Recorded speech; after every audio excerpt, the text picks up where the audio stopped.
ऐसे सवाल जहां पर कुछ रुपए में कुछ सामान एक बार खरीदा, फिर कुछ रुपए में कुछ सामान दोबारा खरीदा और इसको किसी दर में बेचने पर इतने % का लाभ हो रहा है या इस दर पे बेचे तो कितने % का लाभ होगा, ऐसे सवाल एग्जाम में आते हैं तो बच्चों को बड़ा कंफ्यूजन होता है और समझ में नहीं आता कि सवाल को कैसे सॉल्व करना है। ध्यान से देखिएगा इस सवाल को सॉल्व करने का तरीका और दोबारा इस तरीके का सवाल आएगा, इसी मेथड से आप बड़ी आसानी से सॉल्व कर लोगे। हमेशा क्या करो, एक तरफ आप क्वांटिटी लिख दो और एक तरफ आप रुपए लिख दो कि कितना रुपया है। जैसे पहले वाले लाइन में कह रहा है 1 रुपए में 3 की दर से 1 रुपया है और 3 क्वांटिटी है। उसके बाद में कह रहा है कि 1 रुपए में 2 की दर से समान संख्या में, 1 रुपए में 2 की दर से समान संख्या में। समान संख्या का मतलब यह है कि जितना सामान यहां पर खरीदा है उतना ही सामान यहां पर खरीदा है।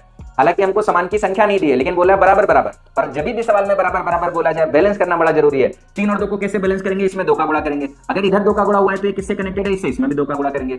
इसमें 3 का गुणा करेंगे, ये किससे कनेक्टेड है, इधर से कनेक्टेड है तो 3 का गुणा हो गया। अब अगर आप ध्यान से देखोगे तो यहाँ पे भी 6 खरीद रहा है, यहाँ पे भी 6 खरीद रहा है, क्वांटिटी क्या हो गई, बराबर हो गई। अब अगर हम देखें तो टोटल हमारा कितना खरीद रहा है, 6 यहाँ 12 खरीद रहा है और टोटल सामान का दाम कितना हो गया, 2 रुपए यहाँ, 3 रुपए यहाँ पर, कितने रुपए का हो गया, 5 रुपए का सामान हो गया।